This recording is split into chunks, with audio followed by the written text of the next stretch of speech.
নমস্কার, রেমিস টিউটোরিয়ালে তোমাদের অনেক ওয়েলকাম। আজকে আমি তোমাদের সাথে আমাদের পরিবেশ চতুর্থ শ্রেণীর যে পরিবেশ বইটা আছে তার কিছু বিষয় সুন্দর সহজ সরলভাবে তোমাদের সাথে আলোচনা করব।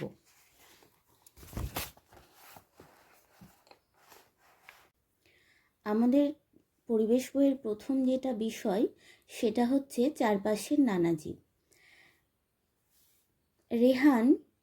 রিহান, টিপাই, টিকলু, ইতুরা সবাই মিলে ওদের চারপাশে নানা বন্ধুদের কথা বলছিল। এরা সকলে হচ্ছে একে অপরের বন্ধু। যেমন আমাদের স্কুলে বন্ধু আছে, তোমাদেরও আছে, ঠিক তেমন এরাও একে অপরের সকলের বন্ধু। এরা একসাথে মিলেমিশে চারপাশের বন্ধুদের অর্থাৎ পরিবেশে যেসব জীবেরা আছে তাদের নিয়ে কথা বলছিল। ইতু বলল, মাছেদের কালকে পিঁপড়ের ডিম খাইয়েছি। বাহ, বেশ ভালো কথা তো। মাছ তাহলে কি খাচ্ছে বলো তো? পিঁপড়ের ডিম খাচ্ছে, তাই তো? তাহলে এইখানে একটা ছোট একটা প্রশ্নই হতে পারে যে মাছ কি খায়? মাছ পিঁপড়ের ডিম খায়। রেহানা বলল, কোথা থেকে পেলি? যখন ইতু বলল মাছেদের ডিম খাইয়েছে পিঁপড়ের, তখন ও স্বাভাবিক তো, পিঁপড়ের ডিম তো আর সব জায়গায় পাওয়া যায় না। তখন রেহানা বলল, তাহলে তুই ডিমটা কোথা থেকে পেলি? তখন ইতু উত্তর দিচ্ছে, বাড়ির পিছন দিকে ঘুরছিলাম, এমন সময় শ্যাওলা ধরা একটা ইঁটে হোঁচট খেলাম। ইঁটটা গেল উল্টে। ওরে বাবা, কত পিঁপড়ে, প্রচুর ডিম। দৌড়ে একটা চামচ নিয়ে এসে প্যাকেটে ভরলাম, তারপর মাছেদের খাওয়ালাম। কি মজা করে ওরা খেলো। তাহলে বুঝতে পারছো তো, ও বাড়ির পেছনে ঘুরছিল, সেইখানে হঠাৎ আসলে দেখবে বাড়ির পেছনে কিংবা অনেক সময় সামনের দিকেও পুরনো ইট পড়ে থাকে এবং তাতে শ্যাওলা ধরে যায়। কারণ কেন কি বলো তো, দীর্ঘদিন ধরে পড়ে থাকে সেইগুলো, তাতে জল পড়ে, রোদ্দুর পড়ে, দিয়ে কী ধরে বলো তো, সবুজ সবুজ শ্যাওলা ধরে যায়। এবার ইঁটের তলাটা তো শুকিয়ে যায়, কিন্তু নিচটা তো পুরোপুরি শুকোতে পারে না। তখন এইখানে পিঁপড়েরা কী করে, বাসা বাঁধে। আর ওরা তো দেখে যেই জায়গাটা ওদের জন্য মানে ওদের বাচ্চাদের রক্ষা করবে, সেই জায়গাতেই তো ওরা ডিমটা পারবে, তাই না? তখন পিঁপড়েরা ইটের নিচে ডিম পাড়ে। এমন সময় দিদিমণি এলেন। ইতুদের বললেন, কি আলোচনা হচ্ছে? টিকলু বলল, ওদের আলোচনার কথা। তখন ওরা যে সব গল্প করছিল যে মাছেদের ডিম খাইয়েছে, কোথা থেকে ডিম পেয়েছে, ঠিক সেই সময় ঘরে ম্যাম এলেন, অর্থাৎ দিদিমণি এলেন। তিনি জিজ্ঞেস করলেন, তোমরা কি আলোচনা করছো? তখন টিকলু ওরা যেই সব আলোচনাগুলো করছিল সেইগুলোর কথা বলে উঠল। দিদি বললেন, ইতু, ইঁটটা কতদিনের পুরনো? ইতু বলল, তা অনেক দিনের হবে। তাহলে দেখো, ইঁটের তলায় পিঁপড়েরা নিজেদের সংখ্যা কত বাড়িয়ে ফেলেছে। ইঁটের সংখ্যা কিন্তু একই আছে, কেন বলো তো? স্বাভাবিক না? তোমাদেরও তো মনে এইরকম একটা প্রশ্ন হতে পারে, ইঁটের তলায় ডিমের সংখ্যা, অর্থাৎ পিঁপড়ের ডিমের সংখ্যা বেড়ে গেল, কিন্তু ইঁটের সংখ্যা তো বাড়লো না, কেন হলো? কেউ কি বলতে পারবে?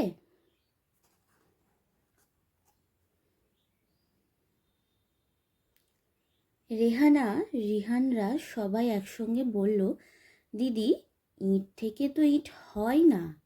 দিদিমণি বললেন, ঠিক বলেছ, আসলে ইঁট হলো জড় পদার্থ। হ্যাঁ, এই টপিকে এই এতটা পর্যন্ত যেই পড়াটা আমরা পড়লাম, তাতে তোমাদের এইটুকুটাই আগে ভালো করে জানতে হবে যে কোনটা জড় পদার্থ আর কোনটা জীব, তাই তো? আমাদের পরিবেশের দুটো উপাদান, জীব আর জড়। এবারে তাহলে চলো আরও কিছুটা পড়ে নিই, দিয়ে তখন তোমাদের সাথে আলোচনা করছি। এরা শ্বাস নিতে ও ছাড়তে পারে না, নিজে থেকে জায়গা পরিবর্তন করতে পারে না, আবার নিজে থেকে আকারেও বাড়ে না। বুঝতে পেরেছ? তাহলে কি বলো তো, জড় পদার্থ কোনো সময় নিজে নিজে নিজের কাজ করতে পারে না। আমরা যদি একটা ইঁটকে এক জায়গায় রেখে দিই, সে কোনো সময় নিজে থেকে সেই জায়গা থেকে অন্য জায়গায় যেতে পারবে না। যতক্ষণ পর্যন্ত তাকে আমরা নিজে থেকে তুলে অন্য জায়গায় রাখবো, তাই তো? আর এরা তো শ্বাস প্রশ্বাসও নিতে পারে না। ইটের কি নাক আছে? ইটের তো নাক নেই, তাহলে ইট কী করে শ্বাসকার্য চালাবে, তাই না?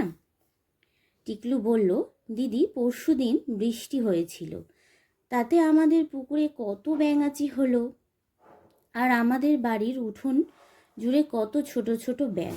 খুব মজা লাগছিল, সবাই মিলে কেমন লাফালাফি করছিল। এরা হলো জীব। তাহলে জীব, জীব কি বলতো? যার প্রাণ আছে, যে নিজে থেকে এক জায়গা থেকে অন্য জায়গায় চলাফেরা করতে পারে, যে উত্তেজনায় সাড়া দিতে পারে, তাই তো? তাকেই তো আমরা জীব বলবো। দেখো, এখন একটা আমি যদি ব্যাঙ রাখি ধরে এনে, সে তো আর এক জায়গায় আমার ইটের মতো দাঁড়িয়ে থাকবে না। কিংবা আমি যদি বলে এই তুই যাবি না, সেটাও ও শুনবে না। ও নিজের ইচ্ছে মতো চলাফেরা করবে। এদের স্পর্শ করলে সাড়া দেয়। তুমি যদি একটা ব্যাঙ হাত দিয়ে ছোঁও কিংবা কাঠি দিয়ে ছোঁও, দেখবে ও সাড়া দেবে, অর্থাৎ নড়বে। কেন বলো তো? তুমি যখনই ওকে ছুঁবে, সে তো ভাববে যে তুমি হয়তো তাকে আঘাত করতে আসো। সে তখন কি করবে বলো তো? লাফিয়ে অন্য জায়গায় চলে যাবে। এদের জন্ম হয়, আর আবার এরা কি করে বলো তো? মারাও যায়, তাই তো? অর্থাৎ জীবের জন্ম মৃত্যু দুটোই আছে, কিন্তু জ্বরের জন্ম বা মৃত্যু বলে কিছু নেই। দিদি বললেন, বাহ, বেশ খেয়াল করেছো তো। ঠিক আছে, এবার তোমরা তোমাদের ঘিরে থাকা নানা জীব ও জড় পদার্থের তালিকা করে ফেলো। তারপর জড় ও জীব কী কী বিষয়ে আলাদা তা লিখে ফেলো। তাহলে এই যে এখানে একটা ছক করে দেওয়া আছে, এই যে আমরা যেই বিষয়টা পড়লাম তার থেকে এখানে উত্তরটা করতে হবে। তোমাকে ঘিরে থাকা জীবের তালিকা, অর্থাৎ আমাদের চারপাশে যেসব জীব রয়েছে তাদের তালিকা এখানে লিখতে হবে। আর তোমাকে ঘিরে জড় পদার্থের তালিকা, অর্থাৎ আমাদের চারপাশে যেসব জড় পদার্থ রয়েছে তাদের তালিকা করতে হবে। তাহলে তোমাদের একটা কাজ থাকলো, তোমরা এই ছকটা অবশ্যই পূরণ করবে, দিয়ে আমার সাথে শেয়ার করবে। আশা করি আজকের এই টপিকটা তোমাদের ভালো লেগেছে আর তোমরা বুঝতেও পেরেছো। যদি তোমাদের কোনো রকম কোনো প্রশ্ন থাকে, অবশ্যই আমাকে কমেন্টে জানাবে। আমি তোমাদের প্রশ্নের যথাযথ উত্তর দেওয়ার চেষ্টা করব। ধন্যবাদ।